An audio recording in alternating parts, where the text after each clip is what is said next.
Hi, I'm Todd Nauck. Welcome to my YouTube channel. So today we are continuing work on this Young Justice sketch cover.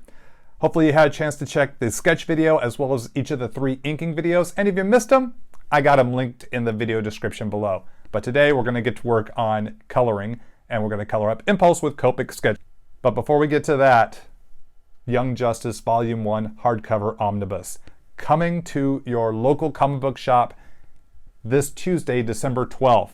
This omnibus collects the first 20 issues of the Young Justice series legendary comic book writer Peter David and I did together, plus a lot of the specials that came out around those first 2 years of the series, including the Young Justice Stargirl crossover and the Young Justice Supergirl crossover, and to finish it all off, the Young Justice Sins of Youth storyline, the 5th week event storyline crossover is in this omnibus, as well as so much bonus material, behind the scenes stuff, preliminary sketches, design sketches, cover sketches, the statue sketches I did for the Robin, Impulse, and Superboy Young Justice statue series, and more, all in this enormous hardcover omnibus. So be sure to check that out Tuesday, December 12th at your local comic book shop or online retailer. Thanks so much, and let's get to work on coloring Impulse.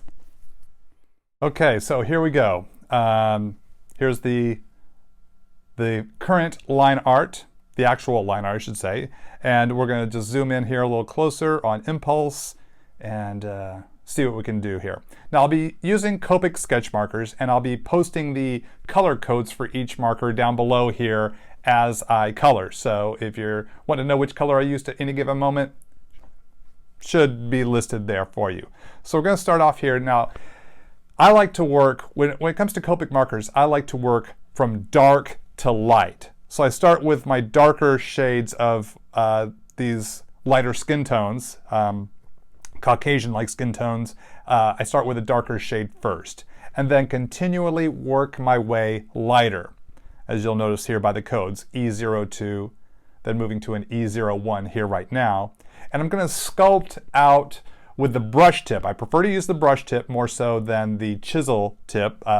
Copic Sketch Markers come with different tips on each end, a brush tip and a chisel tip.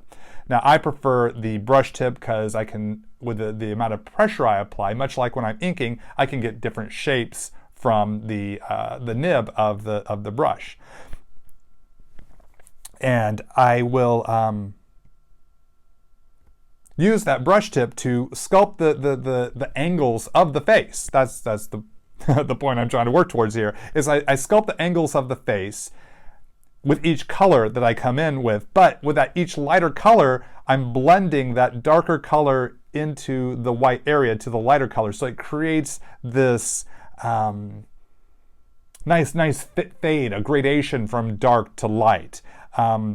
There is a thing called the colorless blender. Copic does this thing called the colorless blender, which can be used to blend the colors to a degree. I don't like using that. I found that it kind of washed out my colors too much. It took away the vibrancy. I prefer to use the lighter color because it helps maintain that vibrancy for the most part. I can always come in and layer up more color if I need to, if I feel that the lighter color has lightened up the what's it called? Not the density, but the vibrancy of that color. So I'll come in and with whatever medium shade or darker shade and just kind of give it a second coat where necessary. But that's the way I like to work, and I found that it helps me really create these more lush colors of a smooth gradation from dark to light. Yeah, it's the way I like to work. So now we're working on the yellows and golds here on Impulse's uniform here. The yellow lenses, the gold ear, flash ear, wing things, and as well as the buckles on his wristbands. And a lighter color here underneath. So like with the lenses, they're it's like I'm creating like a reflection here in a sense. So There's kind of a darker color in the middle of the circle, lighter color up top, and then an even lighter color beneath. Just because I like how that kind of helps create this rounded shape. Came in with a little bit darker of a yellow for his eyes, so they kind of pop underneath those lenses. And now to color the hair. This is where I really like the brush tip to get that finer line. I can feather those hair textures as I pull initially from the root towards the outside, working dark to light, so I'm considering where are more the kind of the darker parts of the hair, the shadow parts of the hair. Are going to be a little closer to the hairline, as well as kind of the bottom side of the hair. These are kind of going to be the things that I kind of consider, moving up to a lighter shade and pulling from that dark towards the lighter outer area of the hair. Always keeping in mind the light source. Whenever I'm inking or coloring, I'm always going to be thinking, where is the light coming from? And that's going to help inform where I put my color and how much darkness or lightness do I need to have in that area. And usually building dark to light in many, or if not most cases.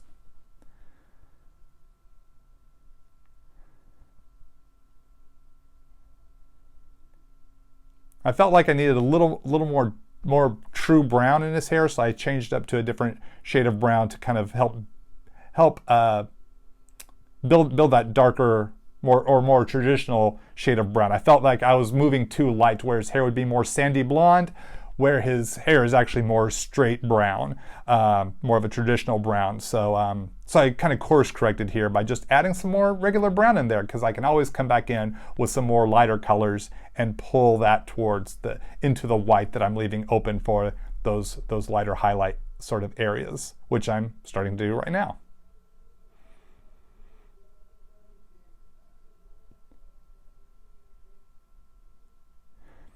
Now, as I was working on this, I realized it's still a little too light for my taste. I still think Impulse needs a little more brown, so just coming back and repeating the process, going back through my series of browns and adding some more brown parts in here to really help beef up that brown, to really try to capture the right shade that would match the hair color that we know for Impulse.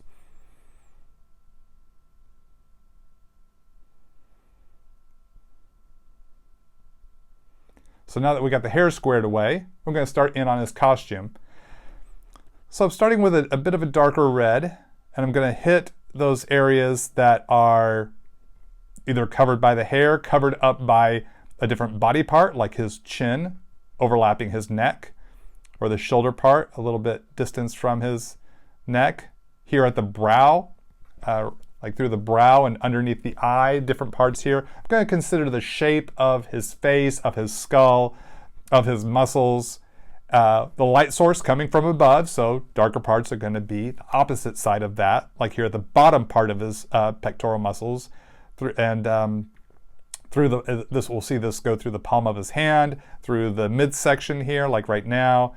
I'm just going to start to sculpt in these areas that are further away from the light source as my initial darker shade of red. I like to put a darker shade right through the center of his lower leg to kind of help ground him. I'm also keeping in mind leaving a little bit of white at the bottom part here for some reflected light bouncing up to like the inner thigh or inner leg. Just a bit. It's not going to be like it's a super reflective surface, but just a little bit, just kind of helps give a character a little more pop on the page. So while I come in here and sculpt in all this color, let's tackle one of the questions y'all have posted on my social media. All my social media links are in the video description below. So someone asked, how many runs do you work on at a time? Always curious how artists get so many done. So what this person means by run is how many series, how many consecutive issues. When we do a certain number of issues, like on a series, that's considered a run. So like on Young Justice, I drew the 55 53 of the 55 issues. So I did a 53 issue run on Young Justice. I did a 10 issue run on Friendly Neighborhood Spider-Man. I did a 4 issue run on a Magneto miniseries. So that's what they mean by run. So generally, most artists, we do one series. We do one run at a time.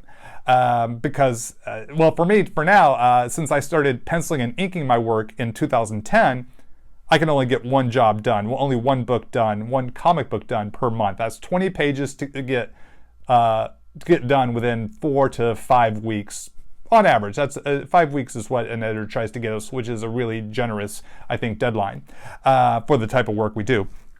Sometimes we can get more. Sometimes I've worked under less because a book has been delayed, or I come in and there's a delay on the book, so it takes longer to get or we have less time to do the book, I should say. So that's not ideal, but it happens sometimes, and you just roll with that punch and you get through it.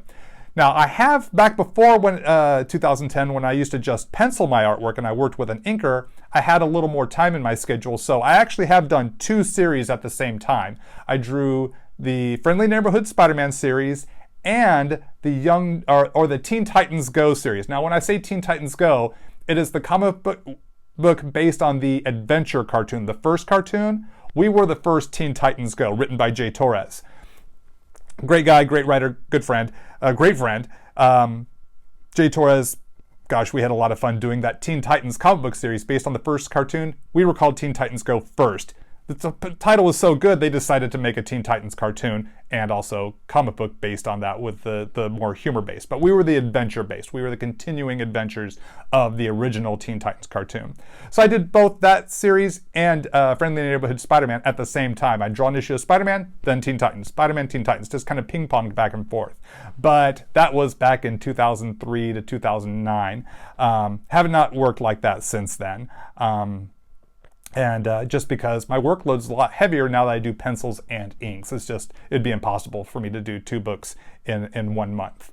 But yeah, that's, and it just accrues. You do a book each month that comes out monthly. You've got upwards to 12 books a year coming out. So, and then working on Young Justice for the 5 years, it was easy to build up 50 plus issues of Young Justice, including some 3 bonus-sized specials. So yeah, hopefully that answers your question. And let's get back to the colors here. So as you see, I've been working in the different shades of red, as I've noted the color codes as I use each color. So now I'm using the lightest shade of red that I want to use here without it becoming a pink. And coming in and just blending all the darker red, the medium red, and this lighter red all the way through to create what I feel is a fairly vibrant red impulse uniform here. And this lightest shade of red is blending all those other reds together, helping make a fairly smooth transition, but we still have some cuts here. We still have some cuts of darker color. It depends on how much I want to blend, but I don't want to blend it so much that it's perfectly rounded. I do like kind of that animation style cut cell shading animation a little bit, but blending it in just enough to where it almost feels like watercolor in a way. I think the shapes of the color are just as interesting as well as the blending of the colors. So it's kind of walking this line between the two, and I think that the Copic Sketch Markers really allow for that. Now the stripes that run down Impulse's uniform have evolved over time, and I think the most popular version is a darker red stripe on the outside of the center red stripe. So you can kind of see the evolution of Impulse's costume through his series, especially the first 2 years of his series. When Impulse was first created, it was just a red stripe with the lightning zigzags, and there was no thicker colored stripe until I believe it was during the Humberto Ramos run with Mark Waid on the original Impulse solo series, which I loved, one of my favorite comic book runs of all time. If you haven't read it, it's really good, so well done. And I noticed that over time, Humberto Ramos kind of thickened up that outline of the zigzag to a black outline, and then that black outline was left open for some highlights, and then over the course of time, it became a dark red outline.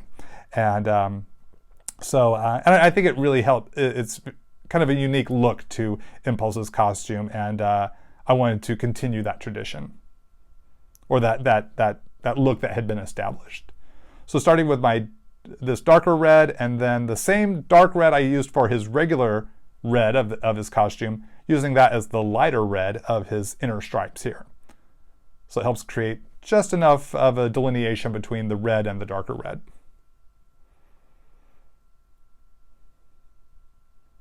And always coloring over that darker color with this lighter color to blend the colors together. To a degree.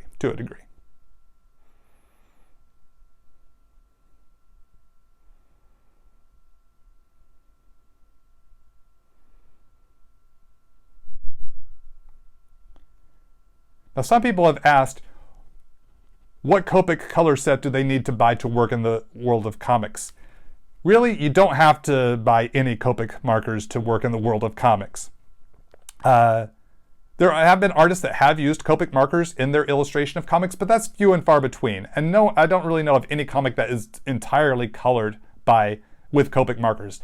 Comics tend to be colored digitally in Photoshop. So it's not required that you have a set of Copic markers for working in the world of comics. They've kind of become a great tool for like conventions, doing convention sketches, commissions, things like that. Or really any marker brand. It doesn't have to be Copic.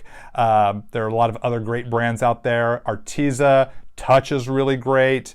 Olo. There are a lot of great other brands out there that aren't quite as expensive as Copic. But you don't have to have, it's not required. So don't feel that you have to have a set of markers to work in the industry, whether you're a penciler, an inker, even a colorist. Colorist, more likely, like I said, you'll be coloring your comics digitally, which makes it a lot easier if you have to make corrections, because then you just go into your digital file, select the area, change the boot from blue to red, you're done. If you're doing it all in Copics, I don't even know how you make the corrections, because you've already colored over the artwork with ink. Don't make mistakes. So just wanted to put that out there. So I'm working on the white here of Impulse's costume, and so I'm using a series of grays, and I had mentioned this in the inking video, coming in with kind of a cool gray, but then I thought, his coloring in the comics tends to be a little bit warmer. So I'm coming in with a warm gray amidst the cool gray to kind of create this third gray to create that kind of coolish, warmish color. I wanted to kind of walk that line between cool and warm, and I felt that this was the technique I wanted to go with, and I'm happy with the results. And now I'm coming in to put in the shadows, a little more shadow in his just everything, his hair, his skin tones, his costume. Going to use a series of cool grays. So the darker the color, I'm going to want to pick an appropriate darker cool gray. So starting with the cool gray 3 here, I felt was dark enough. I didn't want to go too much darker to where the gray overpowered the red. Now I wouldn't use this shade of dark gray on the skin tones. That would be too dark for a person of this light of a skin tone. So I'm really just using this for the reds and the hair. Maybe a little bit in certain places on the skin where it might have a heavy shadow, but that's the way I had this scene lit, it wouldn't be quite that dark.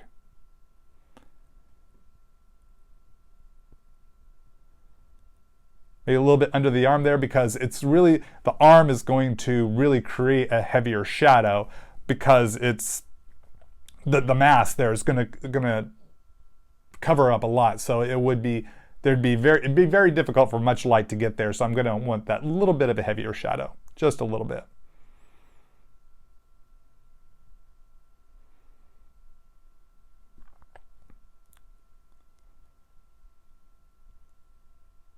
So really taking advantage of that brush nib to really kind of create some fun shapes with the pressure I apply to the brush nib.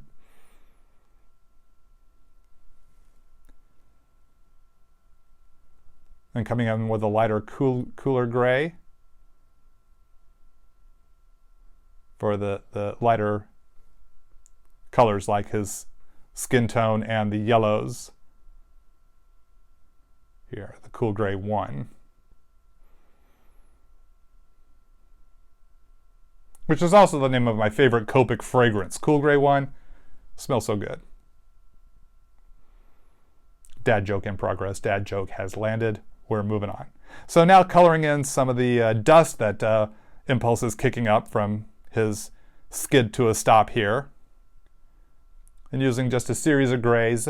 Want to keep it light. Don't want to have like a heavy color. It's want that more dusty sort of feeling. Not like he's kicking up a lot of dirt or soil. So just kind of keeping it lighter and a little more airy.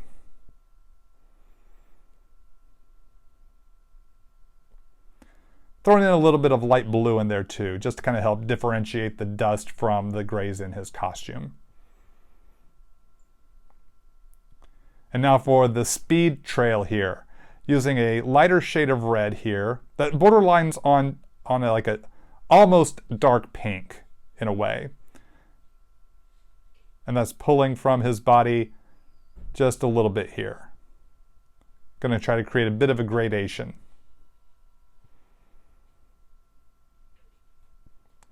And then from here, using definitely more of a pink. Because of that blur, it's like that the red of his skid of his costume coming in, that's fading. So it's fading from the red to the medium pink to this lighter pink here. And this lighter shade here will almost kind of help frame Impulse and give him pop on the page.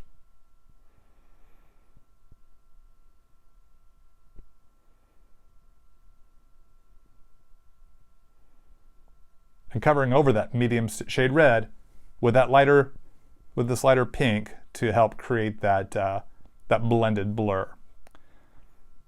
Now I'm going to use a couple of shades of yellow here to color his lightning here. So starting with kind of a bit of a darker yellow that's coming off of his ear wings, the buckles of his wristbands, coming off that what would be the buckles of his the ankle bands, if we could have seen those. So darker yellow fading to a lighter yellow, which we're going to employ right now. It just gives the eye a little more eye candy to play with, the different shades of yellow there. The transition gives us a little subtle detail.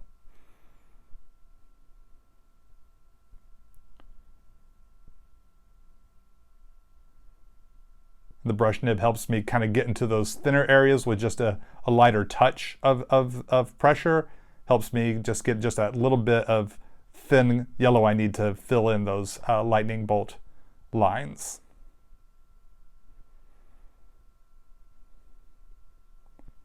One more bolt here to square away. Add a little bit of this more vibrant yellow into his goggles because I felt like they needed a little more punch, a little more pump up of color there.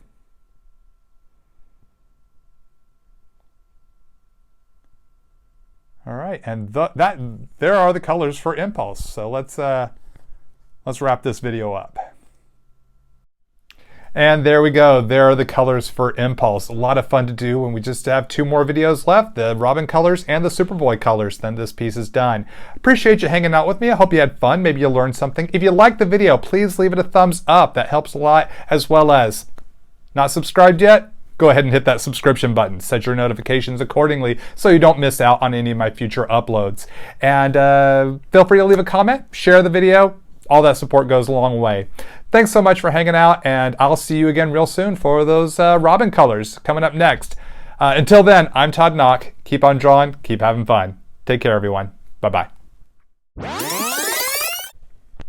Hi, I'm Todd Nauck. Welcome to my YouTube channel. So, keep your eye on the prize. Hopefully you had a chance to see the layout I wanted to let you know the Young Justice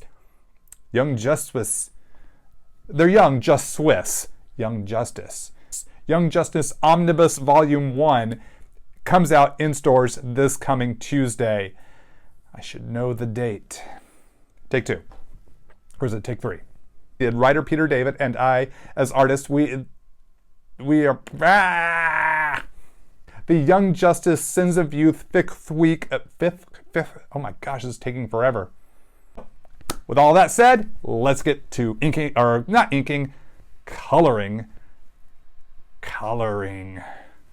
Let's get to work on inking or coloring Young Justice. Oh, almost there.